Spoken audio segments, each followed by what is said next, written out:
Welcome, Dr. Morell, Marty Morell. It's a pleasure to have you. Dr. Morell is a clinical professor in neurology and neurological sciences at Stanford University and the chief medical officer at Neuropace since 2004, and is a past member of the board of directors of American Epilepsy Society, Epilepsy Foundation, and the AMA, and is the immediate past president and still on the board of the American Society for Experimental Neurotherapeutics. She's also a PI on a Brain Initiative UH3 grant to study responsive neurotherapeutics in a particularly devastating type of epilepsy. She has numerous awards and titles and over 150 publications. And Neuropace, which she's the chief medical officer of, received the first FDA approved for a closed loop neuromodulatory device for epilepsy. I think I've already stated I have a couple conflicts. I own Neuropace stock, and I am the co-founder of a company, Stim Sherpa, which have asked and invited Dr. Morell to be an advisor on. And so we have a few questions for you. That's terrific, and thanks so much, Tay. I really look forward to our conversation. My pleasure to have you here. So Marty, what prompted you to get involved in medical device translation and commercialization? Yes, well, I will tell you one thing that one does not necessarily know where one's life is going to take one, which is the fun, and that's the opportunity, is to stay open. So I am an epileptologist, epilepsy specialist, and was running the epilepsy program at Stanford, and then had an individual wander into my office one day with a concept of taking some of the principles of cardiac devices, particularly cardiac defibrillators, and asked me whether such an approach could work in the brain. I had just come back from doing brain mapping in a patient. And when we do brain mapping, occasionally we will trigger little seizures, and we all knew.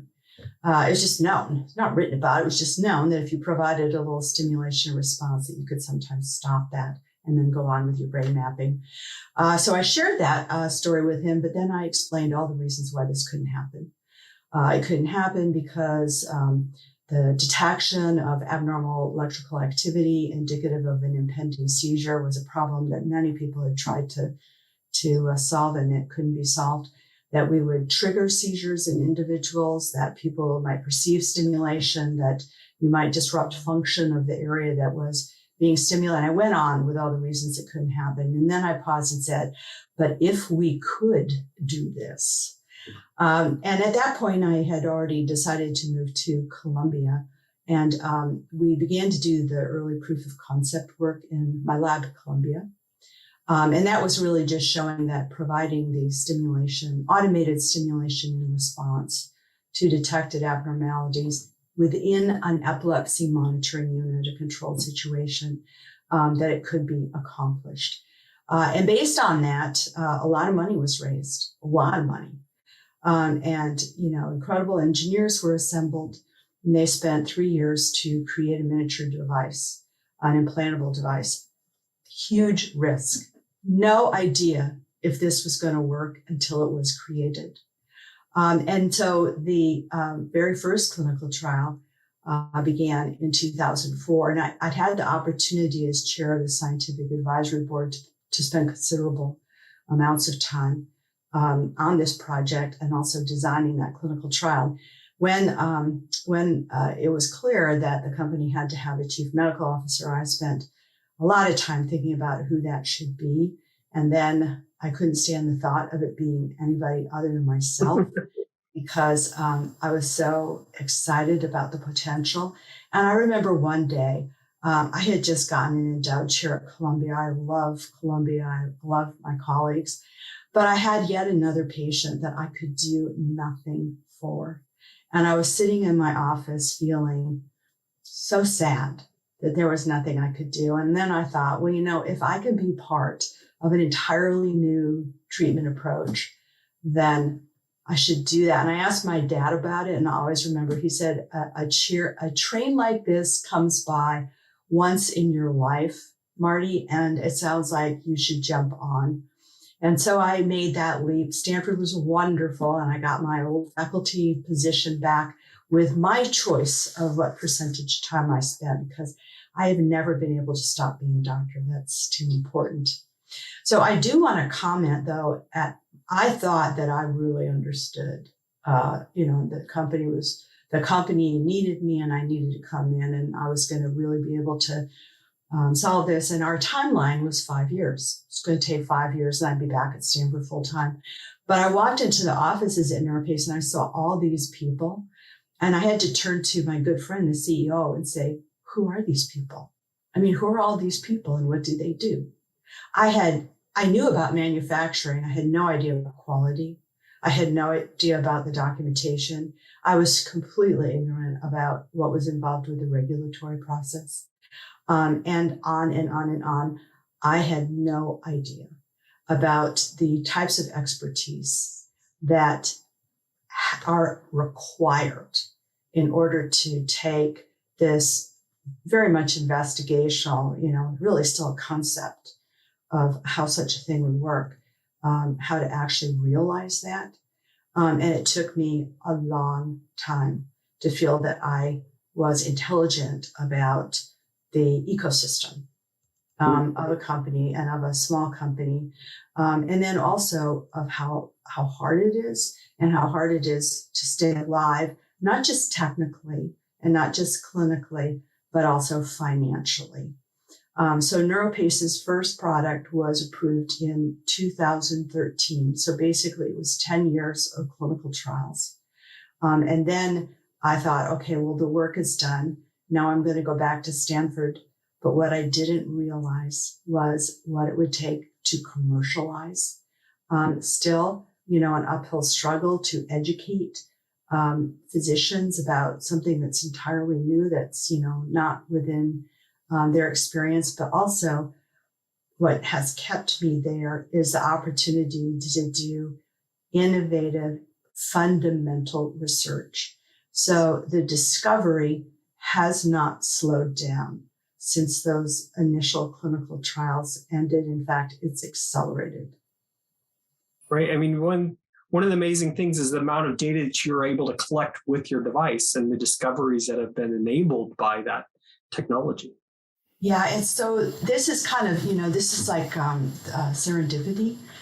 So the engineers, I thought they were building a stimulator that would sense the development of abnormal activity in the brain at the seizure focus and would provide pulses of stimulation in response to stop it.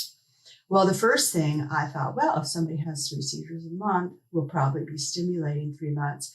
And then when we were recording directly from the brain, I realized to really kind of my horror, how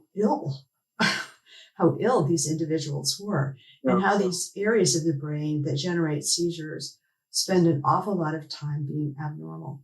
And suddenly I understood some of the cognitive problems that my patients struggled with, the poor sleep, the depression. I understood this is a brain disorder. It's truly a brain disorder. And so we went from the concept of seizure stopper to neuromodulation. So that was a complete switch about how we would approach. And so we realized we have to intervene a lot to normalize. But the other observation is that, well, the engineers had just built in, I didn't recommend that they do this. I mean, they just did it. They assumed, because cardiac devices have this, they built in the technology that enables storage and transmission of data from the neurostimulator to a secure data repository where it all sits and it can all be reviewed. So this is the very first time that brain data has been obtained. I mean, exactly from leads implanted in the region of concern in people who are living their normal lives over years. Yeah. And so it suddenly occurred to me, I'm not just a clinician anymore. I am now responsible for acquiring all of the information that we can from this huge data set that hasn't existed before. And so I recognize that Neuropace is not just a therapy company, it's also a data company. And that means that within my clinical group, not only do I have individuals who know how to run clinical trials, but I now have data scientists. And I've had to educate myself very quickly so that I can even have a conversation with them and understand on a high level what it is we're doing. But that's also the tremendously exciting part about it, is that I get to deal with people who have such a different knowledge base, experiential base, and also different ways of looking at a problem. Right. And of course, when you've got that, the solutions are much easier to come to. You mentioned that it sounded like the device originally came from a conversation from the cardiac space. Now, a lot of times these technologies are derived from previous medical devices, and it doesn't sound like yours actually came out of the neurospace and a lot of the spinal cord stimulators. It came out of more of the inspiration from the cardiac space, but you really built the technology from the ground up. Yeah. So, and this is something else that's interesting. In my career, I felt concerned that neurologists are siloed and psychiatrists are siloed and neurosurgeons. I mean, within this artificial department structure, whereas really we should be thinking about physiology. We should be thinking about the mechanisms of diseases, because a single mechanism can manifest with multiple symptoms. So this kind of thinking about illness, disease, as its phenomenology is misleading. And so the individual who came to me with the idea, who was the founding CEO and was the person who raised all this money over all these years, had been very much involved in developing very sophisticated cardiac defibrillators. Mm-hmm. So this concept came from that field. But what was required to do this in the brain was entirely different. Right. And so the technology was from the ground up. Right. The idea was a technology transfer, but the actual device was from the ground up. Yeah. Yes, and of course there was IP. There was IP when that individual came to talk to me. And the IP was for a cranially implanted responsive neurostimulator. And so, of course, having that foundational IP was really essential, required, in order to raise the huge amount of money that was required for device development and for conduct of the clinical trials. So it sounds like you had the foresight when you initially identified that need and that application of that kind of technology to actually get the IP in place, which then really allowed you to help found this company. And also, I mean, to support the technology, but also to demonstrate the freedom to operate. Right. And so this is kind of something that I've become aware of. And academics who have wonderful ideas, because many of these ideas, most of these ideas come from academia. And oftentimes the proof of concept work is done in academia. And you can do all kinds of stuff in investigational settings. But when it comes time to form a company and commercialize, you may absolutely not have freedom to operate. And so even, very early on, it's important to understand what the IP space is. That may be something that an academic understands. Usually it's not. I mean, even how you search for that. I think most of our universities have tech transfer offices now. I think they all do. Right. And it never occurred to me that I had anything to talk to the tech transfer office about, because I wasn't in a lab with small molecules. Right. And now I realize that we all have that, because a lot of this is, these big ideas. Right. Don't necessarily know that those are patentable and that they should be patented. Right. Right. I think it's a great message, because I think we often would think, well, we'll go and patent those if if it actually gains traction. But it's probably best to patent them very early and upfront, because you need to be able to protect that space and have freedom. Or find out if after all of your work, you can develop a company. Right. That's going to be very important to know. Now, that doesn't mean that you can, that doing all that work would be for naught, but it may mean that you need to license IP from somebody else, or look for the opportunity to be acquired by a larger company. Right. So you really were central, I think, into founding Neuropace, and your position seems to have evolved over time. Now you sound like you're still very involved in figuring out how to commercialize it and get it accepted in medical space.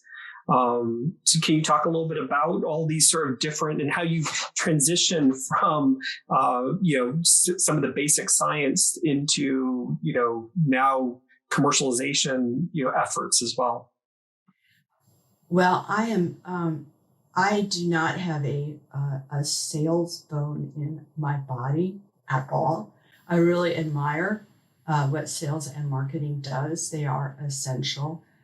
We would not exist if we were not selling our device.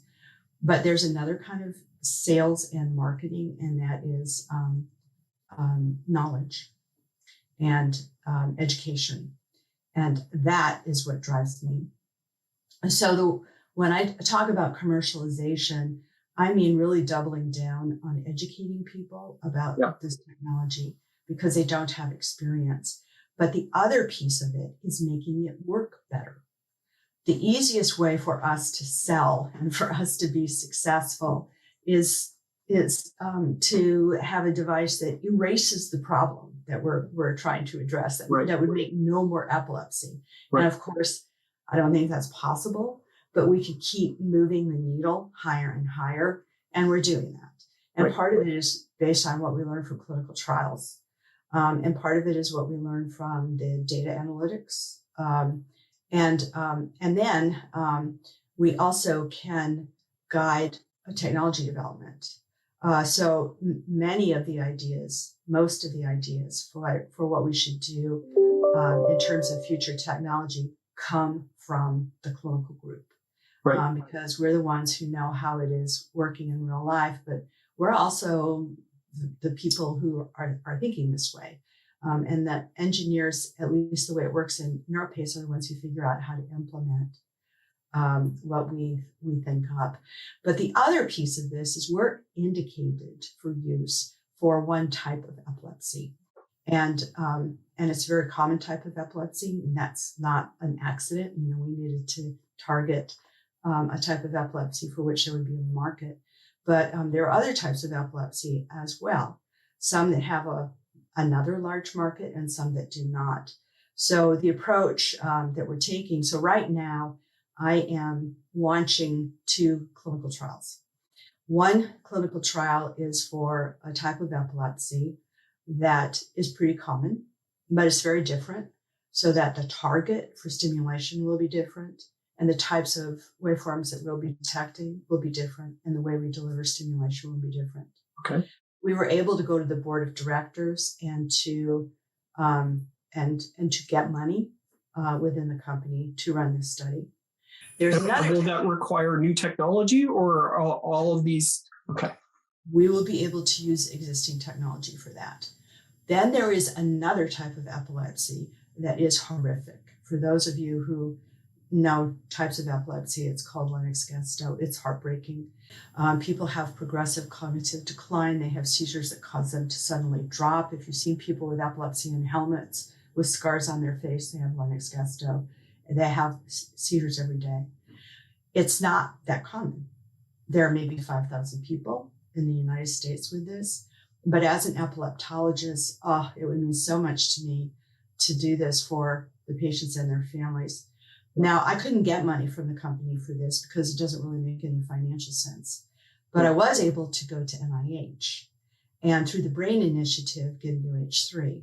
Now, with this study, we will probably need to develop a new device. We're starting out with our current device, but we're actually using 2 devices, not 1 device, because we're putting in more leads. And the intent of the study is to really understand the abnormal network that is causing these seizures that are just overwhelming the brain like that frequently. And so there's fundamental knowledge that has to be gained from this in order for us to understand whether this approach could be of benefit, and also to go to the engineers and say, in order to treat these patients, this is how we have to modify our technology. So there's different approaches. Similarly, our data analysis. Some of our data analysis is very much focused on looking at all of the patients that have been treated and finding similar patients so that we know what favorable stimulation settings there might be. That's good. I can get that AI time from the company. But then let's talk about more fundamental stuff, which is what is normal and what is abnormal, and how can we extract that? Memory. A lot of our patients have problems with memory. Are there biomarkers for poor memory? And we collaborate with a number of investigators who are interested in this. Can we treat OCD, impulse control disorders, depression, post-traumatic stress disorder? NIH funding for all of those. And they are collaborations between university investigators and Neuropace. So I can absolutely every day go to work and be a translational neuroscientist. Fantastic. One thing I think the neurotech population has embraced well is electrical stimulation and alternative technologies, of which we will always have to justify compared to pharmaceuticals. And I know you've talked in the past about the comparison of the two of them. I was hoping you could tell us a little bit about your opinions of pharmaceuticals versus neuromodulation. Well, I'll use epilepsy as an example, since that's what I know most about. The first line is pharmaceuticals, and I think that's very appropriate. But for many chronic disorders, the pharmaceutical compounds don't work well enough, and so one unfortunate thing is that we'll often see patients with epilepsy, with migraine, with multiple sclerosis, Parkinson's disease, who have just gone through one medication after the other for years. So for people with epilepsy, it is always an average of between 15 and 20 years before they get to any kind of specialty care, like surgical care or neuromodulation care. Yeah. And that number hasn't changed for a decade. And that's not necessary. So one of the big lifts we have within in many areas of neurology is a lack of familiarity with devices, and therefore a lack of comfort with devices. And so we need to really help physicians understand when device therapy should be considered. And people think about, well, it's surgery. And of course, depending on the device, it's often a procedure, and there are various procedures, but frankly, these procedures are very safe. And so the risk is really infection at the incision site, same as if you have any incision site, and then whatever risks there are with implanting the device. With our device, there are leads placed in the brain, and there's a very small risk for hemorrhage. But let me tell you all the risks you don't have. You don't have fatigue, cognitive slowing, liver or kidney risks. You just don't have all of the systemic effects that happen when you're taking a medication that bathes the body and the brain, but but most of that place doesn't have a problem. But then let's also think about it. It's not either or. I think it's an end-to-end. And the cardiologists have really got this figured out. There are certain cardiac rhythm agents that work well with cardiac devices, and others that interfere with the ability to pace a heart or to defibrillate a heart. And so by understanding the mechanism of action of our drugs, understanding the mechanism of action of neuromodulation, we should be able to intelligently use these synergistically. Now, the problem is, at least with the brain, we don't know the mechanism of action of neuromodulation, really. Yeah. We have hypotheses, and I'm pretty sure that some of them are correct, but I don't think they're all the story, not the entire story, because we also see that not only is there an acute effect on the neuronal target with any neuromodulation device, but for many of these, there's an effect that emerges over time, years, that suggests we're having an effect on neuroplasticity and networks.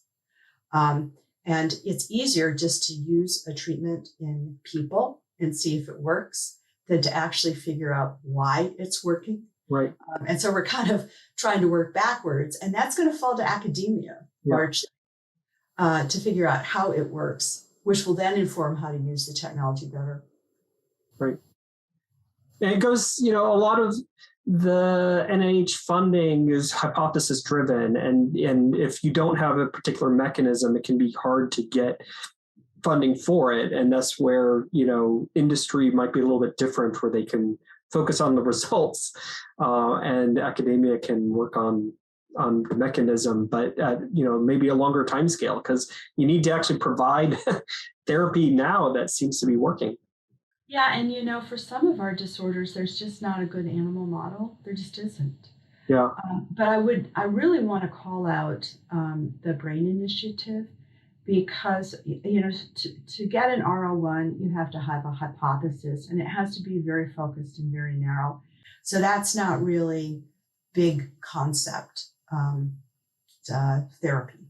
That doesn't support that. But with the Brain Initiative, there's a public-private partnership mechanism, which recognizes that there's clinical need out there, and that it's not always possible to know the mechanism. But if you can do a study that demonstrates that a device is safe, and that there's some reason to believe that it's efficacious, then you can move ahead with the studies that FDA requires in order to actually get that device to people. So I do have to say that through the Brain Initiative and through the SBIR mechanism, there are ways for companies to get funding. And our company, we have over $12 million in federal funding for research right now. And that's great. I think, a decade ago, that probably it wouldn't have been as possible to do that. Right. And congratulations. I mean, that's fantastic. I mean, that shows the success of Neuropace and your research. Well, I think it also says something about Neuropace, and I really want to call out the culture at Neuropace, our founding CEO, our current CEO. It's been very easy for me to be at Neuropace because the values are the same that I experience in academics, and that is, it's really easy to decide what to do because you always do the right thing. You do the right thing for patients, and fundamental discovery is essential for the continued health, development, survival of the company. And there has to be a certain amount of kind of random exploration in order to discover what's important. I kind of call it, we've got this primordial ooze, and we're mucking around in it, and then sometimes something bubbles up, and we go, look at this. But I have the luxury of being able to protect a group of individuals to do this fundamental exploration. And Neuropace puts 40% of the money back into R&D, which is quite unusual. Wow, 40%. Reasons that we've been so innovative, and continue to keep pushing the envelope. Wow, that's really impressive. And it sounds like, my interaction with the people at Neuropace have been fantastic. I mean, they really are passionate about the science and excited about the application, and it's really fun. And that's the good fortune that we all have for doing what we're doing. I mean, we're in the middle of Silicon Valley. The engineers, the AI scientists we have, I mean, they're getting called every week. But the average tenure of somebody at Neuropace is a decade. It's unheard of in Silicon Valley, and it's because of the mission. It's because we all know that we are doing something that's really important and that will outlive us. Right. So, I get, I tell people we're making history because that's really what I believe. Yeah. Yeah, I do believe that. Yeah. So you've talked about how difficult it was in the beginning and how much, I think you feel fortunate that you got on the train at the right time as it was passing, and you did a lot of the right things. I mean, what advice do you give to somebody who's trying to start up in this space and trying to develop their own clinical trial? One piece of advice I have is that as these opportunities come to you and as you're trying to consider what to do, first of all, I want to make the observation that people can move between industry and academia now. That was not possible earlier. At Columbia, I was told that I was destroying my career and that I would never be able to come back to academia. Stanford and many other institutions had a different idea about this and felt that this interaction between industry and academia strengthened the university and also strengthened the development of important therapies. So you also need to think about your institution, but if you can stay both places as long as possible, do that. Because you never know what's going to happen. And most companies fail, and it's really risky, or you may find that you don't like it. A lot of people don't like to do this. And so, keep your options open if possible.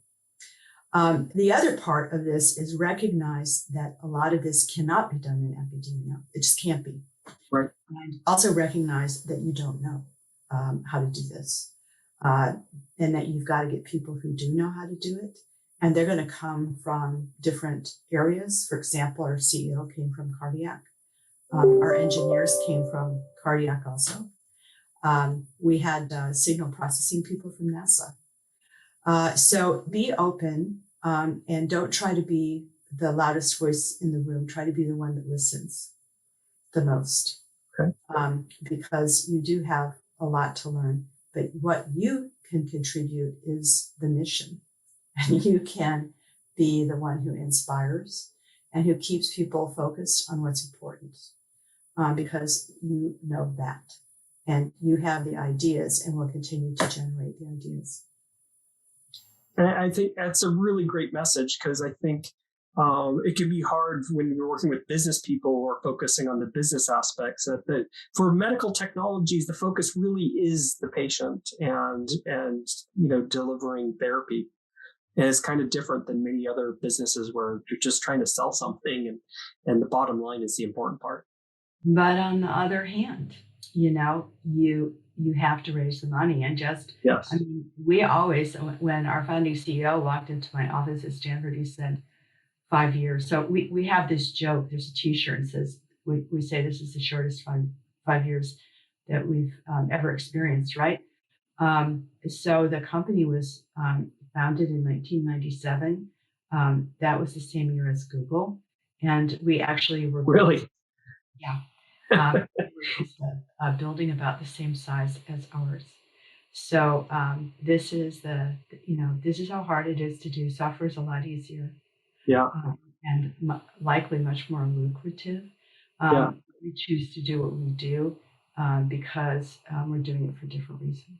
Right.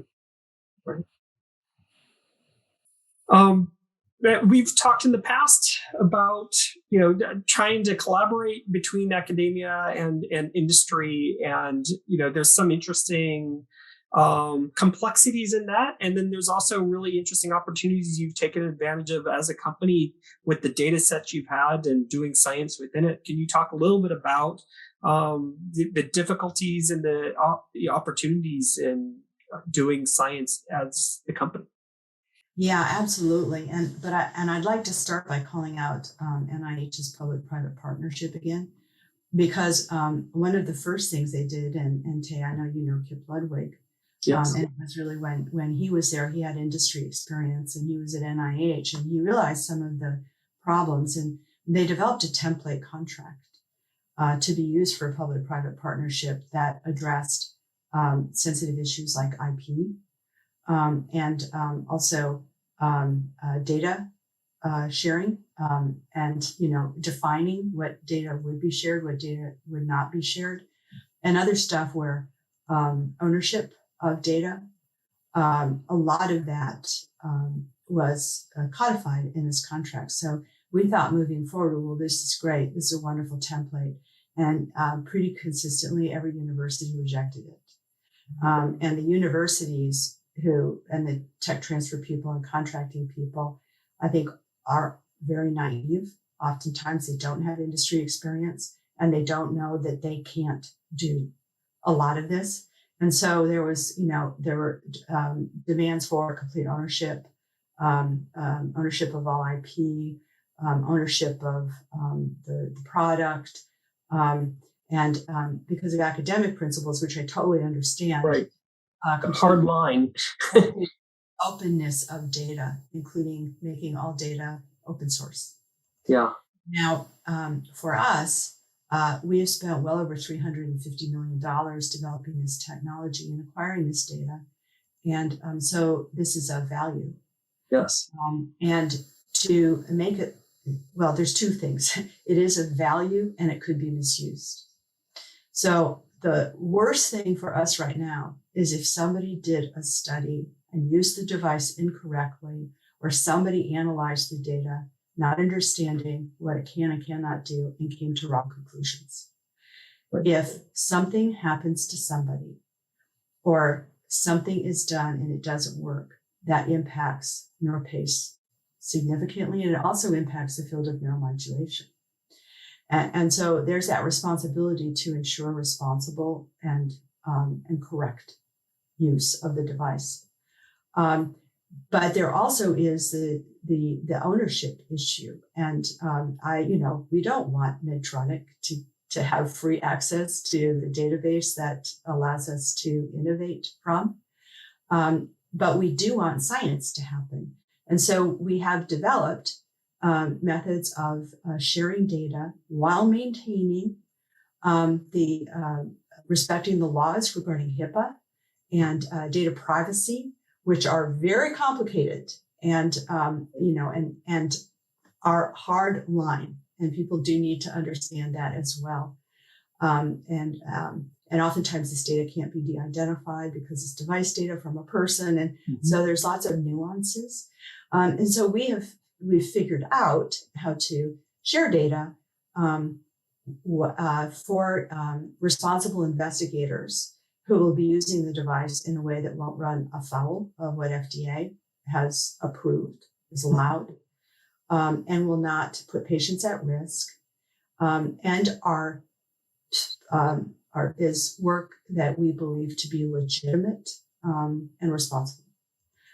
So there are definitely ways to do this, but you can't go in expecting that everything is going to be given to you, and you can't be mad at a company or think they are a bad company because they can't do that. Yeah. So I think the working it out with mutual respect is really important. And if that can be done, then everybody wins. And it sounds like it's taken a remarkable amount of innovation, even just in contracting, to come up with novel ways of interacting with academia and industry to share these kind of data.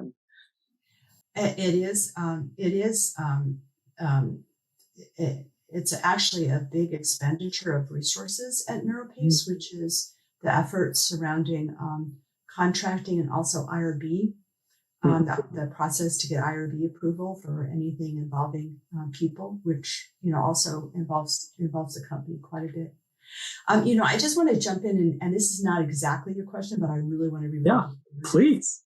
And that's regulatory. Yes. So another mistake I see happen a lot, and I sure would have made it, except I wasn't making the regulatory decisions, is that you do the studies, the early studies, maybe they're animal studies, maybe they're early human studies, and you don't think about your regulatory pathway. And then you go to FDA and they say, oh, you didn't do this by the standards. You didn't use good clinical practice, GCPs. Right.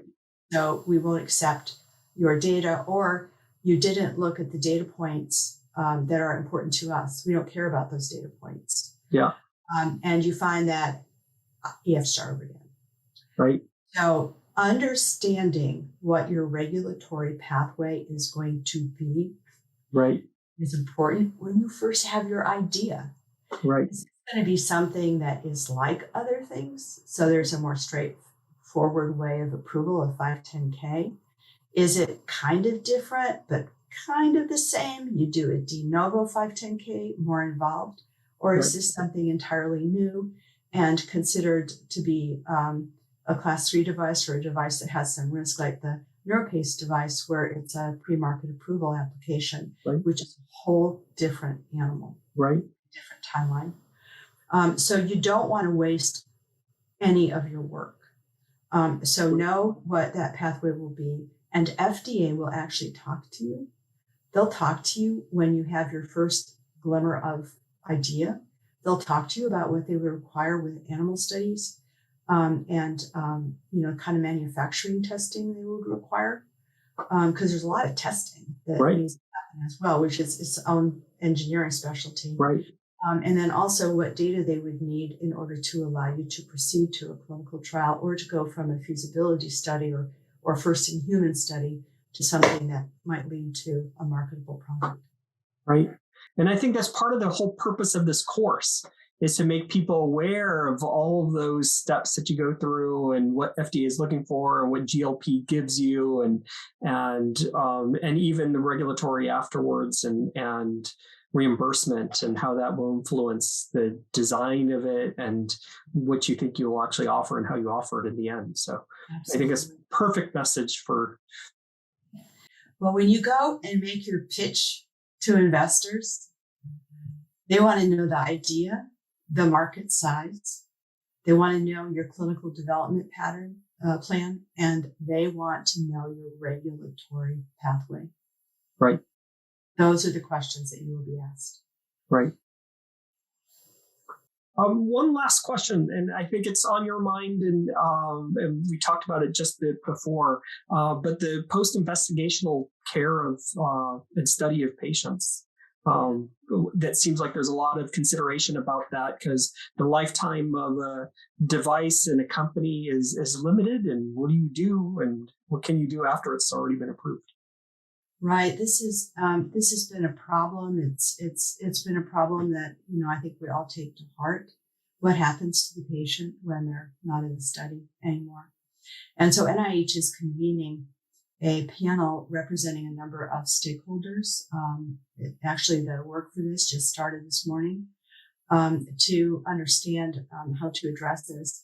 And just as a painful personal anecdote, so we were told that our UH3 would be funded, but the notice of award was held up for more than 1 year as we wrestled how the post-investigational care would be managed.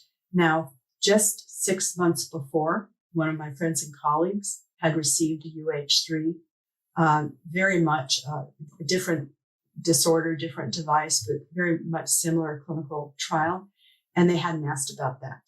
So he had received, his favorable decision and got his notice of award within 2 months.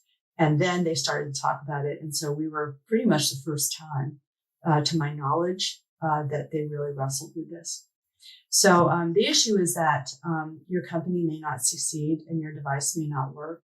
And then you get a patient and they have a complication from the device, or maybe the device worked for them, didn't work for other people, but it worked for them, and they want more. They want another one. Yeah, I've seen patients that were implanted with devices for the depression study, and it worked very well for them, but then the study ended and they have a device whose battery is going to die. And like, what do they do? And who replaces the battery? Absolutely, what do they do? And so, in the depression studies, those were supported by very large companies who, they have budgets they have to pay attention to, but can they afford to provide a device? Yes. Can they offset it a little bit? Yeah, probably. But if you're talking about a little company, that may not be possible. Or, Neuropace has had several near-death experiences. And then also something else came up in the discussion this morning is that that many companies, their device technology evolves. So they may still be extant and they may still be producing devices, but those devices may no longer be compatible with parts of the device like leads that are already implanted in the patient. Difficult to replace. Yeah, so Medtronic made the point, the representative from Medtronic, is that they try whenever possible to engineer backwards compatible. Yeah. I think that's important to understand. My belief about this is, well, first of all, that the NIH initiative is really going to be very important, and hopefully we'll come out with some statement that involves Center for Medicare Services, federal funding agencies, FDA, insurance companies, investigators, device manufacturers will come out with some kind of statement. But it's going to need to be a shared responsibility. It's in the interests of humankind that these trials go underway or be conducted, and this technology development continue. And that means that everybody shares the benefits, but that everybody's going to have to share the risks. Right. Well, Marty, thank you so much. It was such a pleasure talking to you. Thank you so much, Tay.